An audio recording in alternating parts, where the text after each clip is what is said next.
거룩한 주일 주 앞에 나와 예배하시는 여러분 모두에게 하나님의 크신 사랑이 함께 하시기를 축원합니다. 오늘 함께 읽은 말씀은 여러분이 잘 아시는 탕자의 비유가 나와 있는 내용입니다. 이런 말씀을 설교할 때마다 제가 꼭 이런 얘기를 합니다. 다 안다고 생각하는 말씀들을 들을 때는 더 신중하게 들으시기 바랍니다. 안다고 생각하는 이유 때문에 놓쳐버리는 게 참 많습니다. 설교할 때 결코 쉽지 않은 말씀이 바로 이 말씀입니다. 담겨있는 뜻이 굉장히 다양하고 깊어요. 그런 기대를 가지고 주님이 오늘 저에게 주시는 말씀이 뭔지 함께 살피시고 또 우리가 깨달으시는 여러분 모두가 되시기를 바라겠습니다. 누가복음 15장은 여러분이 아시는 것처럼 세 가지 이야기가 나옵니다. 다 비유고요. 이 비유라는 것은 예수님께서 만드신 이야기입니다. 그런 사건이 있었던 게 아니라 예수님께서 만드셨어요. 그래서 그건 의도를 가지고 있는 겁니다. 예수님이 어떤 의도를 가지고 계셔서 이런 말씀을 하셨는지를 한번 살펴보시기 바랍니다. 첫 번째 이야기는 여러분이 잘 아시는 것처럼 100마리 양이 있었는데 그 중에 한 마리 양을 잃어버린 목자가 있었습니다. 근데 그 목자가 그 한 마리 양을 찾기 위해서 부단히 노력을 하다가 한 마리를 찾게 되었고요. 찾았을 때 기뻐하였습니다. 핵심적인 단어가 기뻐했다는 것이죠. 그리고 기뻐할 뿐만 아니라 많은 사람들에게 기뻐해달라고 부탁을 했습니다. 내가 양 한 마리를 찾았어요. 얼마나 기쁜지 모릅니다. 이렇게 말씀을 했어요. 그리고 뒤에 이어서 나오는 말 중에 하나가 회개할 것 없는 우리가 99사람보다 회개하고 돌아오는 사람 한 사람을 천국에서는 훨씬 기뻐한다. 이런 말씀을 하셨습니다. 두 번째 이야기입니다. 앞에가 목자 남자로 세팅이 되어 있다면 두 번째 이야기는 여자로 세팅이 되어 있습니다. 한 여자가 10개의 드라크마, 그 당시에 아마 로마의 화폐의 작은 단위 같아요. 그런데 10드라크마, 드라크마 연립 중에서 하나를 잃어버렸습니다. 근데 아마 해석에 의하면 이것이 어떤 상징적인 약속적인 의미가 있었는지 동전 하나를 찾기 위해서 방을 청소를 하고 샅샅이 뒤지고 모든 것을 뒤집어 가지고 그런 가운데 한 동전을 찾았습니다. 그랬을 때 이 여자가 또 기뻐합니다. 초점적인 핵심적인 단어가 기뻐하는 것이고요. 많은 사람들에게 그 얘기를 알리면서 우리가 기뻐하는 것을 말하고 있습니다. 그리고 그 말 끝에도 그 다음 나온 이야기는 회개할 것 없는 사람들보다 회개하여 돌아온 찾은 것을 하늘의 천사들은 더 기뻐한다. 이렇게 말씀을 하고 있습니다. 자, 그리고 세 번째 이야기, 오늘 본문의 말씀입니다. 맥락이 비슷합니다. 100에서 하나, 그 다음에 10에서 하나, 그 다음에 두 번째 오늘 함께 읽은 이야기 속에 세 번째 이야기 속에는 둘 중에 하나. 그렇죠? 이게 참 재밌잖아요. 세팅되어 있는 게 재밌습니다. 그래서 앞에는 남자, 뒤에는 여자. 그러다가 마지막 세 번째는 아버지. 이렇게 지금 바뀌는 이야기가 진행되고 있습니다. 자, 그런데 오늘 우리가 알고 있는 탕자의 비유 내용을 한번 잘 살펴보면은 조금 묘한 구석이 있습니다. 자, 먼저 생각할 내용 중에 하나가 우리가 차이점을 살펴봅시다. 첫 번째도 잃어버렸고 두 번째도 잃어버린 것인데 비해서 세 번째 내용은 엄격히 말하면 잃어버린 게 아닙니다.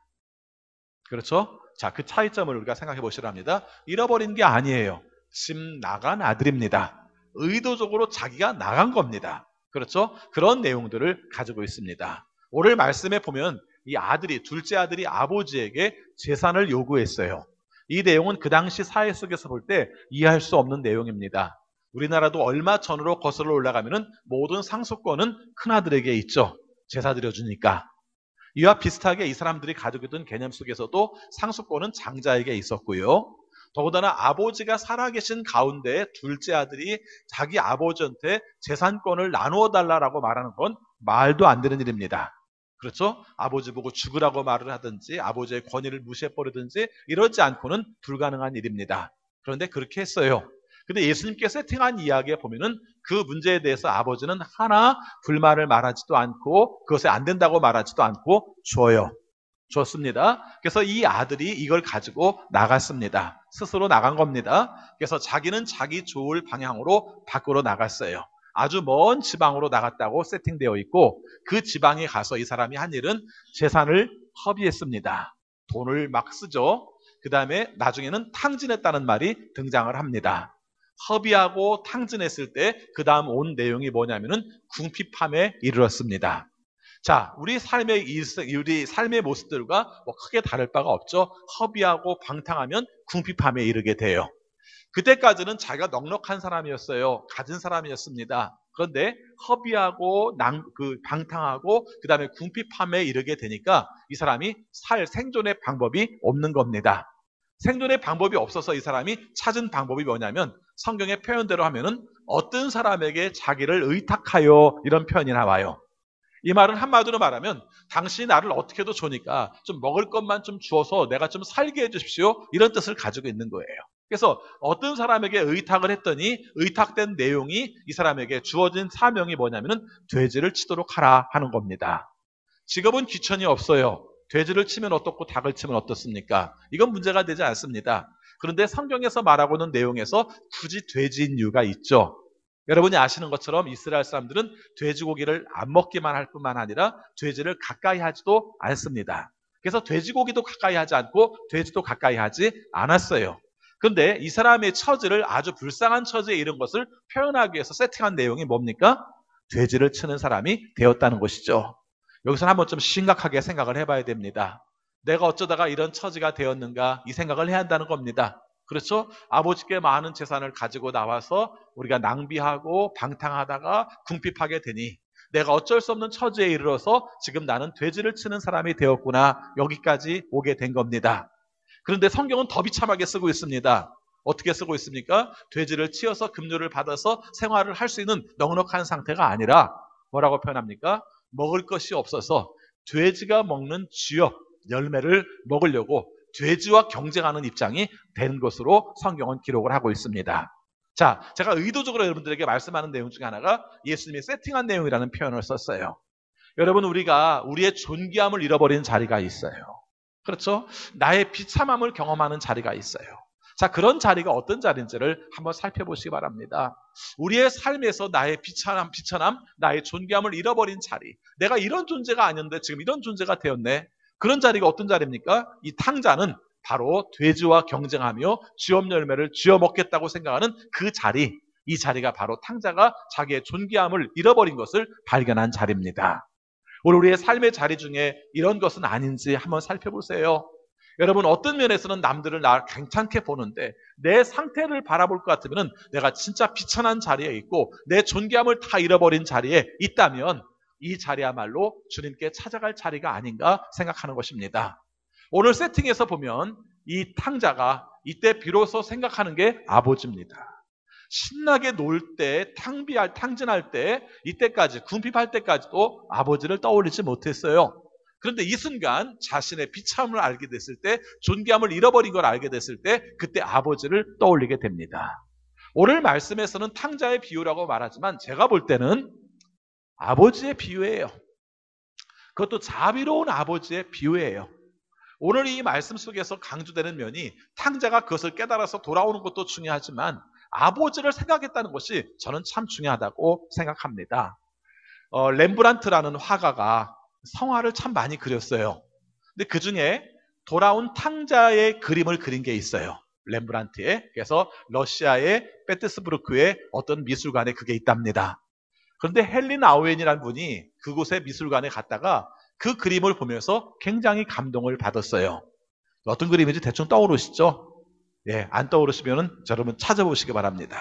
제가 예배드리러 오기 전에 페이스북에도 그 그림을 올려놨습니다. 근데 그 그림을 보면은 아들이 무릎 꿇고 있고 아버지가 이렇게 반겨 맞이하고 있고 근데 둘째 아들의 발에는 굉장히 허른 상태, 보기 안 좋은 상태로 그러고 있습니다. 그리고 건너편에 큰아들이 아주 도도하고 교만하게 쳐다보는 그런 이미지가 있습니다. 지금 보시지 말고 집에 가서 보시기 바랍니다. 근데 그 그림을 보면서 굉장히 마음속에 감동을 받은 거예요.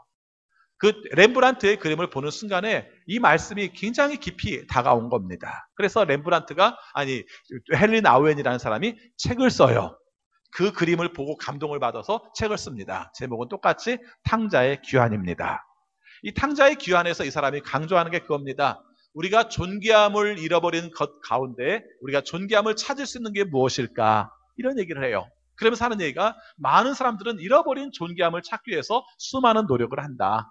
어떤 사람은 내가 돈을 많이 벌면 나의 존귀함이 회복될 것이라고 생각하고 어떤 사람들은 내 잃어버린 명예를 찾아서 권력을 찾아서 사람들에게 명성이 올라가면 우리의 존귀함을 찾는다고 생각을 한다. 그런데 그것이 우리의 삶 가운데 과연 존귀함을 찾게 하는 것일까? 물질이 아니면 명예가 권력이 우리의 삶의 존귀함, 가장 밑바탕에 잃어버린 그 존귀함을 찾게 할 수 있을까? 그리고 나서 헨리 나우에는 이런 말을 합니다. 아니다. 그것으로는 찾을 수 없다. 우리를 사랑하시는 아버지께로 돌아갈 때만 가능하다. 그래서 이 내용에 대한 재미있는 해석을 합니다. 탕자의 비유에서는 탕자의 결단이 중요한 게 아니라 탕자의 이미지 속에 떠오르는 아버지, 그 아버지가 어떤 아버지인가를 깨닫게 되는 것, 그 아버지가 중요하다는 것을 강조를 합니다. 저도 오늘 이 말씀 속에서 이 부분을 좀 강조하고 싶어요. 여러분, 아버지에 대한 이미지가 어떤 사람인지를 한번 보시기 바랍니다. 오늘 탕자가 생각하는 아버지의 이미지를 함께 봅시다. 여기에 보면 이렇게 말을 합니다. 자기 신세한탄을 하죠. 17절 말씀 제가 있습니다. 그제서야 그는 제정신이 들어서 이렇게 말하였다. 내 아버지의 그 많은 품꾼들에게는 먹을 것이 남아 도는데 나는 여기서 굶어 죽는구나, 이렇게 말합니다. 아버지에 대한 이미지가 뭡니까? 지금 자신의 처지의 궁핍함 가운데서 아버지의 이미지는 넉넉함, 먹을 것이 남아 돔, 그래서 거기에 있는 일꾼들조차도 쉽게 넉넉하게 먹을 수 있는 상태, 이렇게 말을 합니다. 그리고 나서 아버지에게 가서 할 말을 연습을 해요. 18절 19절 말씀 같이 있습니다. 내가 일어나 아버지에게 돌아가서 이렇게 말씀드려야 하겠다. 아버지, 내가 하늘과 아버지 앞에 죄를 지었습니다. 나는 더 이상 아버지의 아들이라고 불릴 자격이 없으니 나를 품꾼의 하나로 삼아 주십시오, 이렇게 말을 합니다. 자, 이 부분 이렇게 넘어갑니다. 중요한 건 아버지에 대한 이미지가 있었다는 거예요. 내가 비록 아버지의 재산을 달라고 말을 했고 그런 가운데 탕진을 해서 궁핍한 상태가 되어서 아버지의 아들이라는 그 명예마저도 실추해버린 그런 전락한 그런 아들이지만 아버지께 돌아가면 아버지가 나를 받아주실 것이라는 그런 믿음을 가지고 있었다는 것입니다. 여러분, 부모라면 마땅히 그래야죠? 부모라면 마땅히 그래야죠? 이게 잘 안 돼요. 그렇죠? 예. 스카이캐슬을 제가 다 보지는 못했어요. 잠깐 보면서 생각한 내용 중에 하나가, 진짜 인생에서 불행한 사람 중에 하나가, 차별적인 발언을 듣지 마시고요, 아버지가 서울대 나와서 교수하고 어머니가 서울대 나와서 교수하는 사람 가운데 태어난 애들이 불행해 보였어요. 별로 공감 안 되시죠? 잘하면 뭘 그거 가지고 그래? 우리 다 서울대 나왔는데. 서울대 못 들어가면 야, 서울대도 못 들어가냐? 이렇게 살아가는 사람들의 이미지를 생각하니까 그 모습이 떠올랐어요. 제가 예전에 함께 존경하는 목사님과 더불어서 함께 공부를 하는데, 어느 날 공부하는데 다른 이제 목사님, 젊으신 목사님이 함께 온 거예요. 그러면서 하는 얘기가, 쟤는 힘들면 나한테 찾아와, 그렇게 얘기를 하셔요. 그러면서 하는 얘기가, 그 다음에 하는 얘기가, 그 친구가 한 다음에 말합니다. 쟤네 아버지가 누군 줄 아니? 그렇게 얘기를 해요. 근데 보니까 우리 말고 한국신학대학교 교수님 아들이더라고요. 근데 얘가 똑똑하대요. 잘한대요. 근데 그 아버지 앞에서 볼 때는 아무것도 아닌 존재예요. 그래서 아버지가 늘 뭐라고 그래요. 신학교 다닐 때만 뭐라고 한 게 아니라 목사가 됐는데도 뭐라고 그래요. 그러니까 이게 얼마나 힘들겠어요. 저는 왜 이 말씀을 하면서 그 얘기를 떠올렸냐면요, 오늘 우리의 삶 가운데에서 사실은 아버지가 굉장히 존귀한 건요, 모든 걸 탕진하고 돌아왔음에도 불구하고 먹을 것을 다시 주고 하는 것도 중요할지 모르지만 아버지의 명예를 생각하지 않고 받아들인다는 거예요. 저는 이게 굉장히 은혜가 되었어요. 그렇죠? 아버지의 명예를 실추했잖아요. 재산 달라고 말한 말도 안 되는 놈, 그렇지 않습니까? 그걸 가지고 탕진한 놈, 그것도 부족해서 밖에 나가서 돼지친 놈, 돼지하고 먹는 걸 경쟁한 놈, 이런 이미지들을 가지고 있지만 그걸 생각하지 않고 아버지는 돌아온 것 자체를 기쁘게 여겼다는 것이죠. 자기의 명예를 생각하지 않고 아들이 돌아온 걸 기쁘게 여기시는 하나님, 저는 그런 하나님이 너무 좋아요. 생각해보니까 하나님은 우리에게 그런 하나님이세요. 자기 아들을 주께 우리에게 내놓으셨어요. 그 주께 내놓으심으로 말미암아 우리 더 못된 우리들의 삶들을, 죄의 문제들을 다 용서하셨어요. 근데 오늘 우리의 삶들이 그것을 걸맞는 삶을 사는 좋은데 그렇지도 못한 거예요. 다른 사람이 바라볼 때는 이렇게 말할 수 있죠. 아들까지 내놔서 죽으면 뭐예요? 그런 삶도 못 사는 놈들을 위해서 그렇게 하신 거예요? 라고 말할 수 있는 그 반론에 대해서도 기꺼이 감당하면서 괜찮아, 그러니까 내 아들이 죽었지, 그것으로 말미암아다가 용서하기를 원해 라고 말씀하신 하나님의 사랑, 이 사랑을 깨달을 수 있었기 때문에 탕자가 돌아온 거예요. 저는 이 말씀이 너무 좋아요. 그렇죠? 우리의 삶 가운데 우리의 보잘것 없음에 대해서 하나님께서 하나님의 수준으로 하나님의 명예로 우리에게 말한다면 우리 자체는 수치 그 자체죠. 근데 수치를 여기지 않으시고 돌아온 것을 기뻐 여기시는 하나님. 그래서 이 말씀을 우리가 살피는 겁니다. 조금 전에 말했던 헨리 나우이는 그 얘기를 하죠. 탕자가 결단해서 아버지께 돌아온 것으로 보일지 모르지만 실은 탕자가 아버지의 이미지, 아버지께서 용서하실 것이라는 아버지의 사랑을 깨달았기 때문에 아버지 앞에 돌아갈 수 있었고, 아버지의 사랑을 깨달아서 돌아간 그 시점은 나의 존귀함을 잃어버린 가운데서 드디어 발견되는 경우가 많더라. 이렇게 고백을 하고 있는 것입니다. 그래서 오늘 말씀 속에서 여러분들에게 말씀하고 싶습니다. 여러분이 대단한 존재라고 생각할지 모르지만 사실은 여러분의 대단함보다 더 중요한 것은 우리로 말미암아 부끄러워하지 않으시고 우리를 사랑하시고 우리를 받아주시는 예수 그리스도의 능력, 하나님의 사랑을 경험하는 여러분 모두가 되시기를 바라겠습니다. 우리가 돌아가야 될 곳이 그거예요. 오늘 설교 제목이 아버지께 돌아가자입니다. 아버지께 돌아간다는 내용은 어떤 분입니까? 우리를 여전히 사랑하시고 우리를 감싸안으셔서 우리의 삶의 모든 부분들을 용서하시면서 반겨 맞이하실 모습들을 말씀하고 있습니다. 여러분, 제가 오늘 말씀에서 성경을 좀 이렇게 비틀어서 볼 때 그런 말을 했죠. 세 번째 이야기에서는 아버지가 아들을 찾으러 간 적이 없다고 말을 했습니다. 그렇죠? 굳이 강조를 안 해도 되는데 그 말씀을 했어요. 근데 오늘 말씀을 보니까 그 심정이 저는 조금 이해가 됐어요. 20절 말씀 같이 읽겠습니다. 그러나 그는 일어나서 아버지에게로 갔다. 그가 아직도 먼 거리에 있는데 그의 아버지가 그를 보고 측은히 여겨서 달려가 그의 목을 껴안고 입을 맞추었다. 저는 20절 한 절 말씀이 이 속에 담겨있는 의미가 아들의 입장 속에서도 아버지의 입장 속에서도 굉장히 많은 생각이 담겨있는 이야기라고 생각을 해요. 제가 오늘 일일이 설명은 하지 않으려고 합니다. 어쩌면 아버지가 찾아가지 않았지만 그 마음속에 바라볼 때는 아들이 오기만 기다리고 있는 이미지로 말하고 있어요. 어떤 상태는 찾으러 가는 것이 더 직접적으로 보일지 모르지만 어쩌면 이 아들에게는 찾으러 가는 것보다 기다리면서 끊임없이 돌아오기를 원하는 아버지의 모습이 더 중요할 수도 있었던 것이죠. 그건 여러분이 정리를 한번 해보세요. 왜 그랬을까? 그 의미는 무엇일까? 내 삶 가운데 주는 뜻은 무엇일까? 이걸 한번 찾아보세요. 찾으러 간 게 아니라 기다리는데 그 기다림 가운데서 볼 것 같으면 간절함이 담겨 있잖아요. 성경의 묘사가 그겁니다. 아직도 먼 거리에 있는데 그의 아버지가 그를 보고 측은히 여겨서 달려가 그의 목을 껴안고 입을 맞추었다. 예수님이 이야기 속에 만든 세팅인데 그 단계가 굉장히 아주 세밀하게 묘사되고 있잖아요. 그것이 바로 아버지의 사랑이라는 것을 말하고 있는 것입니다. 자, 그리고 나서 잔치를 벌였어요. 오늘 말씀에서 여러분 초점이 어디에 갔는지를 잘 살펴보시기 바랍니다. 잔치를 벌였어요. 여러분 생각해 보시면 그렇게 돌아온 아들에게 잔치를 벌이는 게 마땅할까? 이런 생각을 할 수 있겠죠. 그렇죠? 마땅할까? 정말 아버지의 명예를 실추하고 아버지의 재산을 다 잃어버렸고, 아니 그건 다 접었다 칩시다. 그런데 앞으로를 위해서라도 벌 좀 줘야 되는 거 아닙니까?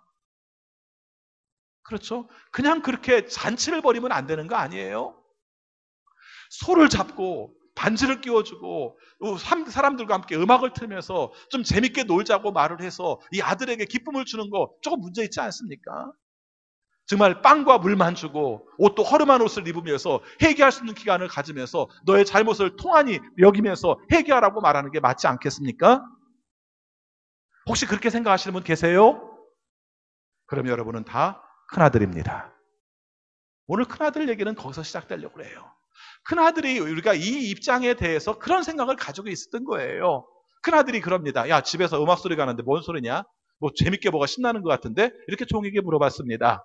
그랬더니 종이 하는 말이 이렇게 말합니다. 예, 아우님이 오셔서, 이 사람 분명히 아우님이라고 말합니다. 아우님이 오셔서 건강한 몸으로 돌아오셔서 주인 어른께서 좋으셔서 기뻐하셔서 살찐 송아지를 잡고 지금 잔치를 하고 하는 겁니다. 이렇게 말을 하는 거예요. 자, 여러분 이때 여러분은 제가 좀 전에 말씀드렸던 그런 생각을 품었던 것 같아요. 큰아들이. 이건 아니지. 여러 가지 우리가 문제점들을 생각할 수 있습니다. 그럼 나쁜 놈이잖아. 어떻게 아버지한테 재산을 달라고 말을 해? 그걸 어떻게 갖다 재산을 탕진을 할 수 있어? 그런 가운데서 어떻게 궁핍함을 살면서 아버지의 명예를 실추하면서 어느 집안 아들 누구라고 말하면 다 할 만한 그런 놈이 어떻게 돼지를 치면서 살 수가 있어? 이런 것도 부족해서 집에 돌아오자마자 아버지가 잔치를 베풀어줘, 소를 잡아줘, 많은 사람들과 함께 기뻐하면서 잔치를 해? 난 이해할 수 없어. 여러분 그러지 않으시나요? 여러분 삶 가운데 혹시 그러지 않으시나요? 그리고 여러분 놓치지 마시기 바랍니다. 성경은요, 엄격히 말하면은 교회 밖에 있는 사람들에게 주신 말씀이 아니라 교회 안에 주신 말씀이에요. 그럼 오늘 말씀에서는 우리가 탕자의 비유를 들으면서 여러분 탕자가 되었으니 빨리 돌아오십시오라는 말씀처럼 보일지 모르지만 아니요, 지금 전해드리는 말씀, 큰아들에게 주신 말씀이 초점이 돼요. 자, 오늘 여기에서 큰아들은 충분히 그럴 수가 있잖아요. 나중에 자기 항변을 해요. 나는 아빠한테 내 친구들을 위해서 염소 한 마리 달라간 적도 없고 아버지가 준 적도 없어요. 이렇게 말을 해요. 그렇죠? 그런데 모든 것을 탕진하고 온 아들에게는 어떻게 소를 잡아줄 수가 있어요? 이렇게 말하는 겁니다. 작은 아들을 이해 못하는 것만이 아니라 사실은 아버지도 이해 못하겠다는 거죠. 내 삶 가운데서 아버지를 이해 못하겠다는 거예요. 나는 그런 아버지가 이해가 안 가. 어떻게 저렇게 맞이할 수 있어? 그러니까 아들놈이 저렇게 버르장머리가 없지. 거기까지 써있지는 않지만 그렇게까지도 말할 수 있는 상황. 우리 크리스찬들의 삶 속에서, 교회 생활 속에서 능히 이런 이야기들이 나올 수 있는 대목은 맞지 않습니까? 신앙생활하면서 내가 똑바르게 산다고 생각하고 내가 바르게 생각한다고 생각할수록 다른 사람들의 잘못된 내용들이 많이 보여요. 그렇지 않습니까? 저렇게 살면 안 되지. 저러니까 예수님이 욕먹어. 하나님이 욕먹지. 어떻게 하나님 욕먹게 저럴 수가 있어. 우리 그런 말 많이 하잖아요. 교회가 그래서 지금 다른 사람들 욕먹는 거야. 이렇게 말하지 않습니까? 그런데요, 오늘 말씀에 접근은 방법이 다릅니다. 하나님께서, 아버지로 지칭되는 하나님께서 우리의 삶 가운데 하는 이야기는 괜찮아. 내가 욕먹어도 괜찮아. 내 명예가 훼손돼도 괜찮아. 내 아들이 돌아오는데 그보다 더 기쁜 일이 어디 있어? 이게 바로 아버지의 관점이에요. 너무 다르잖아요. 우리는 욕먹는 게 싫어. 아버지가 그렇게 욕먹는 거 나 싫어. 이렇게 말하고 있다면 아버지는 괜찮아. 내가 욕먹는다 할지라도 내 아들이 돌아온 게 어딘데, 살아 돌아온 게 어딘데, 나는 그게 너무 좋아. 이게 아버지의 관점이라는 거예요. 오늘 말씀 속에서 그 얘기를 합니다. 그리고요, 저 오늘 성경 읽다가 충격적인 장면을 하나 발견했어요. 아까 첫 번째 이야기가 뭐죠? 잃어버린 걸 찾은 거잖아요. 잃어버린 걸 찾기 위해서 막 분주하게 된잖아요. 두 번째에서도 잃어버린 걸 찾기 위해서 분주하게 돌아다녔잖아요. 근데 세 번째 이야기 속에서는 잃어버린 걸 찾기 위해서 분주하게 돌아다녔는데 나와요? 안 나와요? 안 나왔다고 그랬어요. 근데 나옵디다. 근데 너무 재밌는 건 뭐냐면은 작은 아들을 찾는 가운데서 아버지가 찾으러 다니는 이야기는 안 나오는데 큰 아들을 찾는 내용이 나와요. 저는 이 말씀을 왜 이렇게 이제서 발견했는지 모르겠어요. 자, 근데 오늘 말씀 보니까 진짜 그래요. 28절 말씀 보겠습니다. 같이 있습니다. 큰아들은 화가 나서 집으로 들어가려고 하지 않았다. 그랬더니 아버지가 나와서 그를 달랬다. 이렇게 말을 합니다. 좀 약간 억지스럽긴 하죠. 근데 여러분 억지스럽다고 생각하지 말고 표현에 있어서 세팅된 말씀이라고 생각한다면 작은 아들을 찾으러 가지 않은 아버지는 큰아들을 찾으러 왔어요. 집에 같이 가자고 찾으러 온 것은 바로 아버지가 큰아들을 찾으러 온 거예요. 여러분 이 말씀의 초점이 왜 여기에 가 있는지를 한번 잘 생각해 볼 필요가 있다는 거예요. 여러분 이 관점이 얼마나 차이가 나요? 아들의 관점, 큰아들의 관점이 아버지, 둘째 아들을 뭐라고 말한 줄 알아요? 자기 동생이라는 말도 안 써요. 그렇죠? 자, 보시기 바랍니다. 30절 같이 읽겠습니다. 그런데 창녀들과 어울려서 아버지의 재산을 다 삼켜버린 이 아들이 오니까 그를 위해서는 살찐 송아지를 잡으셨습니다. 이게 큰아들의 관점이에요.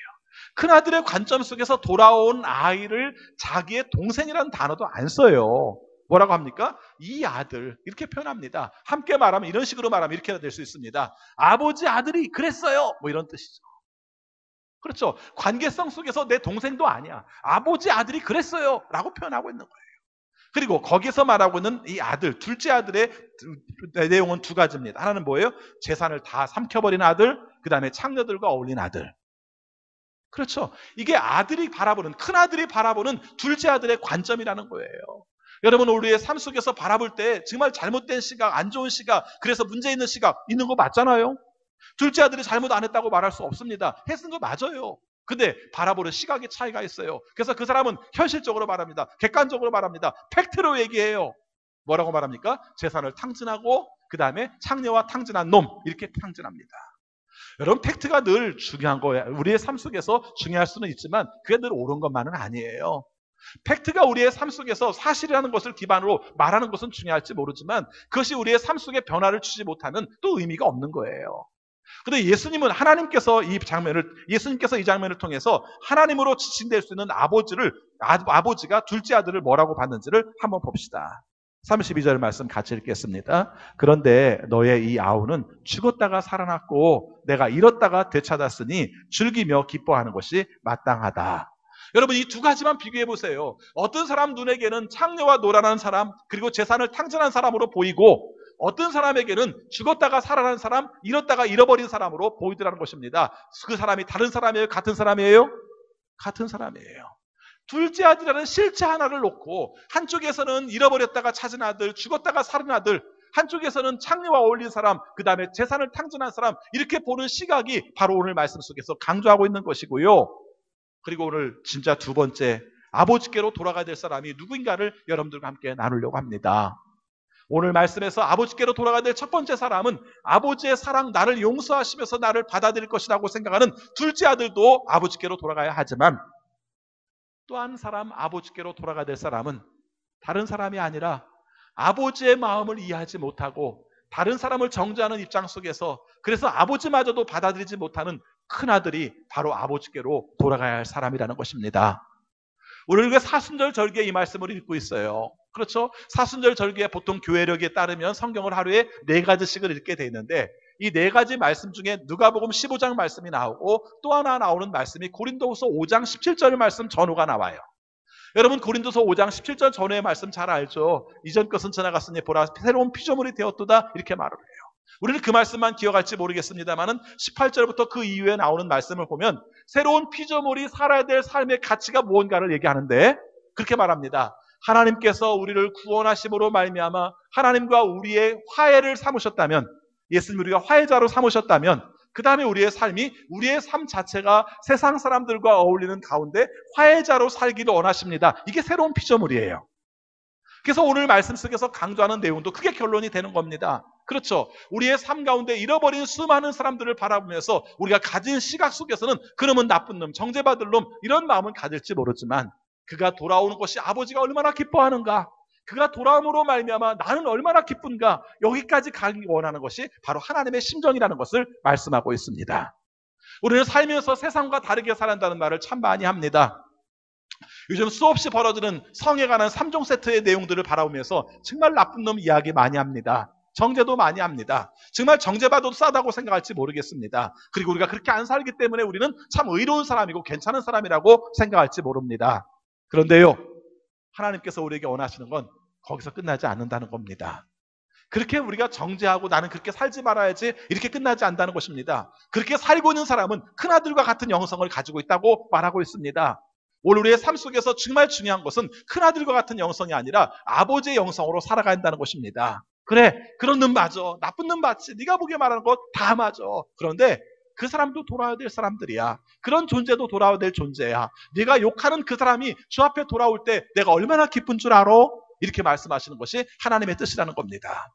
제가 좀 지독한 얘기 해볼까요? 여러분 세상에 살면서 정말 온전하지 못한 방법으로 부와 그 다음에 향락을 누리면서 사는 사람들을 볼 때마다 여러분 그런 꿈을 꾸죠. 저놈들이 언젠가는 지옥에 가서 뜨거운 불 속에서 헤매게 되는데 그것이 끝도 없는 지옥에서 끝까지 지속돼서 뜨거운 불 속에 살 거야.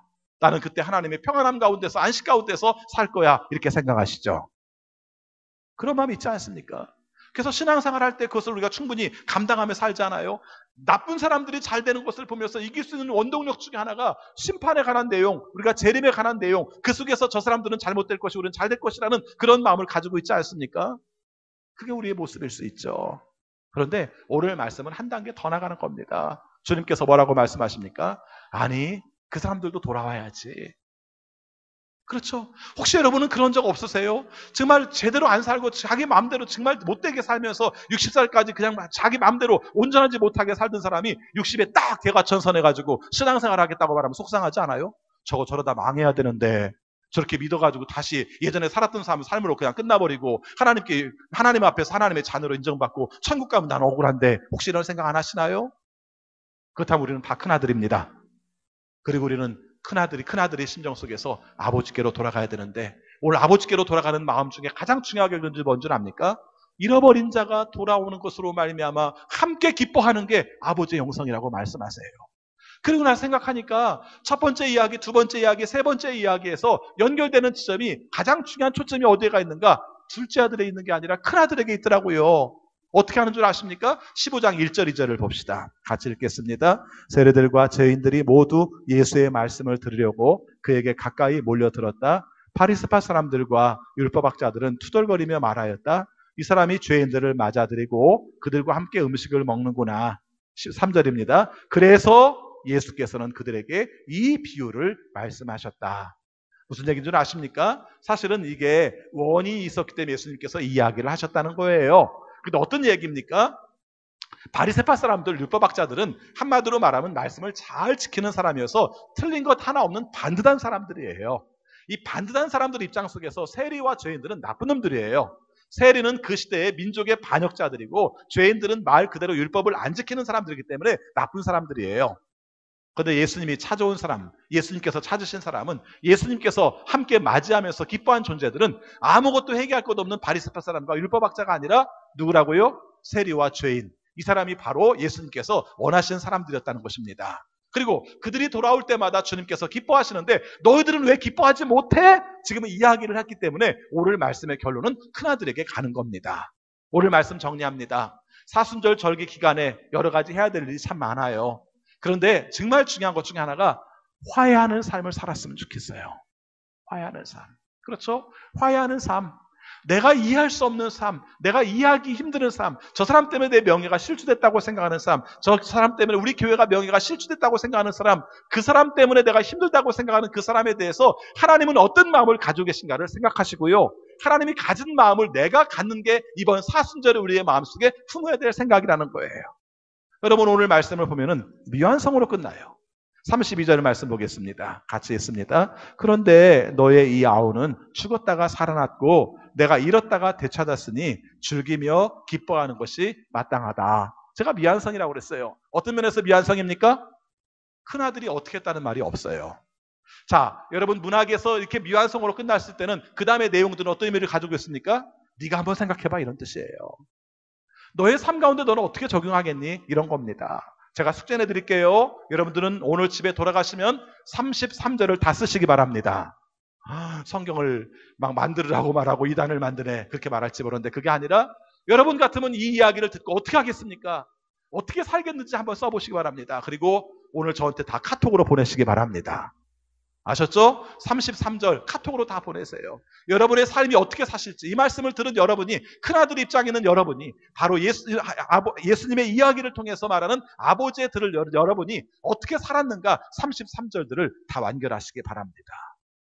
오늘 우리의 삶이 주님께 받은 은혜가 크지만 우리보다 못한 사람들, 우리보다 잘못한 사람들에 대한 너그러움과 자비가 없는 게 우리들의 모습인데 주님께서는 거기에 눈뜨게 하셨고 그것을 보게 하셨고 그것을 향한 하나님 아버지의 기뻐하심을 우리가 함께 느끼기를 원하십니다.